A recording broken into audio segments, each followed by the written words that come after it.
Have you guys been looking for ultimate VIESSA build that's going to allow you to farm efficiently and also farm those hard dungeon bosses like the invasion missions? Well, this is that build right here.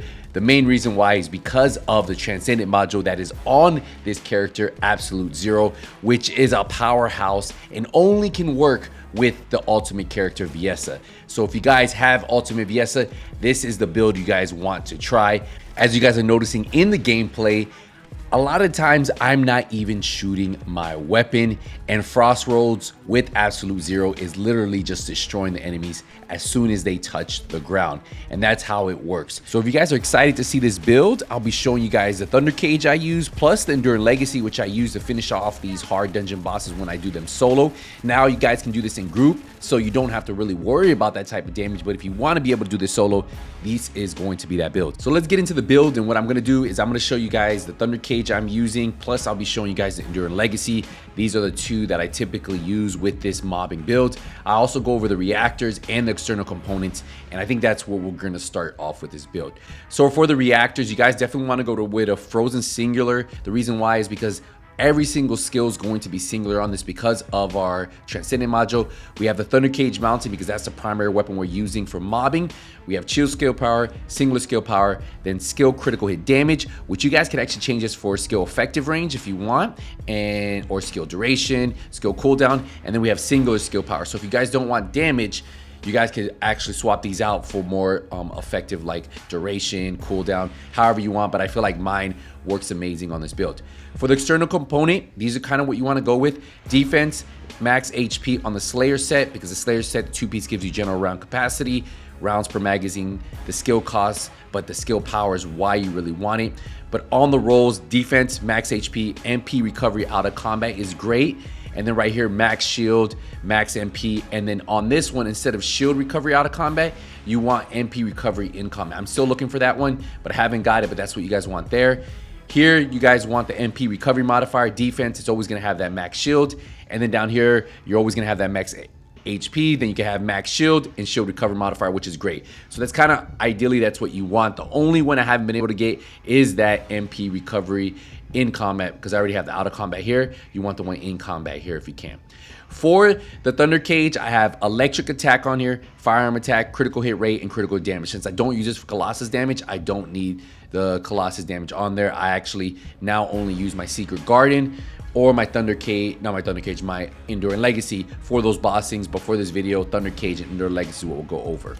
So for the Thunder Cage, we have better concentration for critical hit damage, rifle and reinforcement for firearm attack, fire rate up, action reaction. We have concentration support for the rounds per magazine and critical hit damage. We have better insight for critical hit rate, concentration priority for critical hit damage, and then the reload time modifier, electric conductor, electric enhancement, and then expand weapon charge. I feel like these all work really good. And then with all that, we're sitting at 629,000 DPS.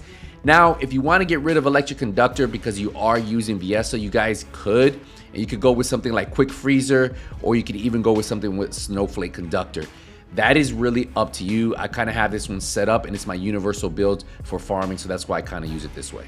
For the Enduring Legacy, we're sitting at 821,000 damage. We have rifle and reinforcement, action reaction, sharp precision shot, better insight, fire rate, insight focus, better concentration, then expand weapon charge, fire enhancement, and then concentration priority. I feel like this works really good, especially with the Enduring Legacy, and tends to melt those hard dungeon bosses pretty fast.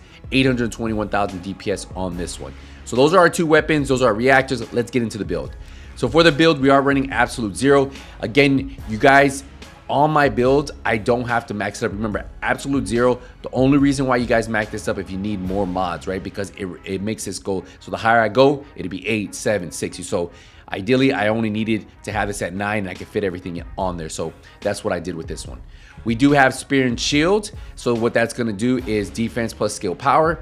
We have increased HP for max HP, skill concentration for that critical hit damage. We have focus on chill for chill skill power, skill cooldown, skill expansion, skill effective range, love it. Front lines for skill critical damage and critical hit rate. Insight for critical hit rate.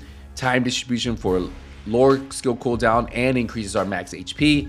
emergency measures for skill critical hit rate, skill critical damage, and then nimble fingers for skill critical damage. And then I have long distance maneuvering. So that's typically the build I have there. If you notice, because we are using absolute zero, every single thing is singular. That's why having singular on there with singular at the bottom is effective, because it makes everything better. And that's why this build hits so hard for mobbing. And it's kind of my go-to. It's what I typically run when I run any type of mobbing dungeons, or if I just want to farm.